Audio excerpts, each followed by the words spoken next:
Kamu pasti pernah lihat orang-orang yang bisa membolak-balik halaman buku hanya dalam beberapa detik. Serasa mereka membaca satu buku sekejap mata, sementara kamu harus berjuang untuk memahami satu paragraf. Situasi ini bikin kita bertanya-tanya, apakah ini cara yang efektif untuk benar-benar memahami isi buku? Atau, justru kita hanya bermain-main dengan lembaran halaman tanpa menangkap esensinya? Jika kamu seorang mahasiswa yang harus menyelesaikan tugas dengan tenggat waktu, atau seorang pekerja yang mengandalkan bacaan untuk menambah keterampilan, bagaimana dengan cara cepat ini? Mari kita ulik lebih dalam dan pahami, kenapa banyak orang berpikir bahwa membaca cepat adalah jalan pintas menuju kecerdasan. Namun, apakah itu benar-benar efektif?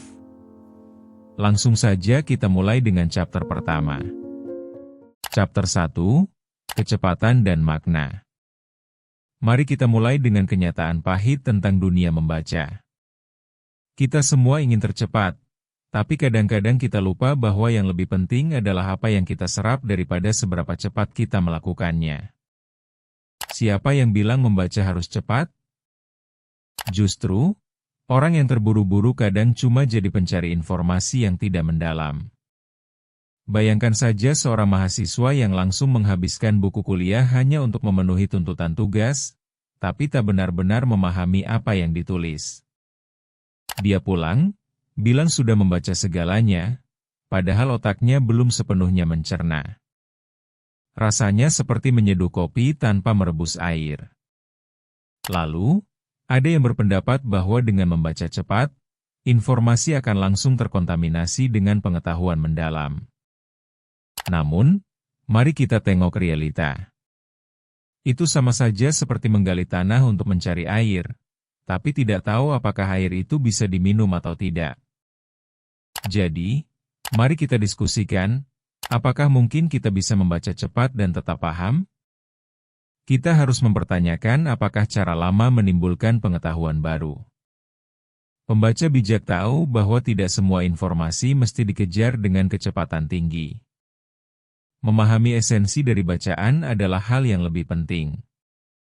Yang jadi tantangan adalah kita diharuskan untuk terus beradaptasi di era yang memuja kecepatan tanpa memahami kualitasnya. Chapter 2, Psikologi Membaca.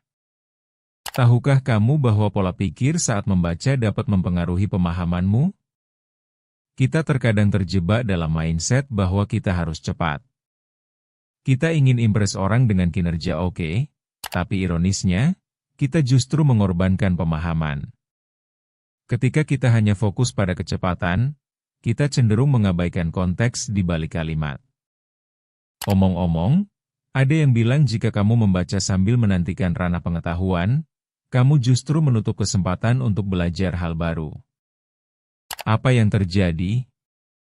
Kamu hanya menjalani ritus membaca tanpa menyentuh kedalaman makna. Ingat, membaca adalah perjalanan, bukan balapan.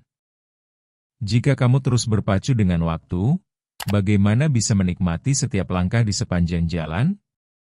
Seperti di taman, saat kita terburu-buru, kita melewatkan keindahan bunga yang bermekaran. Kita mungkin merasa efisien, tapi seringkali kita hanya melewatkan inti dari segala hal. Ada kalanya, perlahan lebih berarti daripada cepat, terutama dalam hal pemahaman. Chapter 3, Kualitas daripada kuantitas. Ada ungkapan bijak yang bilang, kualitas lebih penting daripada kuantitas. Mungkin kamu sudah mendengar pepatah ini berkali-kali, tapi seberapa sering kamu menerapkannya?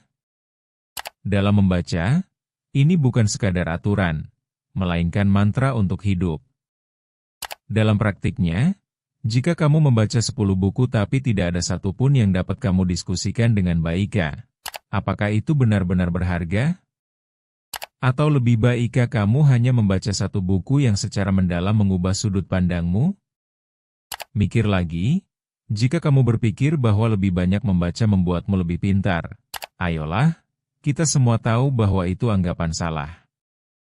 Seperti pegunungan es, apa yang terlihat di permukaan tidak menggambarkan keseluruhan. Daripada menghabiskan waktu pada banyak hal, Lebih baik kau fokus pada satu karya yang mendalam. Dengan begitu kamu akan mencerna setiap informasi yang diberikan. Jangan sampai hanya sekadar menelan mentah-mentah tanpa pencernaan baik. Bacalah satu buku, dan lihat seberapa jauh kamu bisa menggali makna di dalamnya. Itu lebih berharga daripada menyimpan tumpukan buku yang belum terbaca. Chapter 4, Praktik Membaca yang Efektif.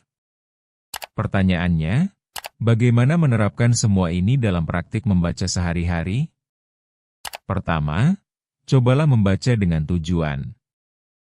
Apa yang ingin kamu ambil dari bacaan itu?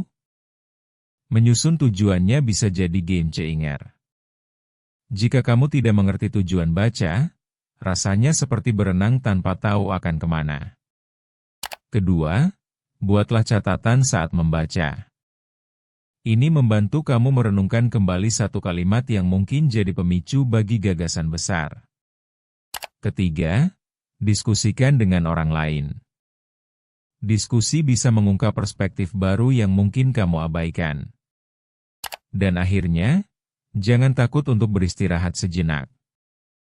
Memberi jeda pada pikiranmu dapat membantu merenungkan kembali informasi yang kamu pelajari. Ini penting karena seringkali saat tertekan, kita melewatkan hal yang sebenarnya penting. Dengan begitu, kamu bukan hanya sekadar pembaca cepat, tetapi pembaca yang reflektif. Ingat, membaca bukan sekadar mengejar batas waktu, tetapi sebuah proses berharga yang melibatkan pemikiran kritis. Chapter 5, Kesimpulan Pembelajaran. Sebagai penutup, apakah membaca cepat itu jadi solusi? Jawaban singkatnya, tergantung. Jika kamu berharap menyerap semua makna dalam sekejap, itu adalah harapan yang terlalu tinggi. Kita semua tahu bahwa pemahaman membutuhkan waktu, dan tidak ada jalan pintas untuk memperoleh wawasan mendalam. Perjalanan membaca adalah waktu yang berharga untuk mengeksplorasi tanpa terburu-buru. Dengan memadukan kecepatan dan pemahaman, kamu sebenarnya mengambil langkah cerdas menuju kebijaksanaan.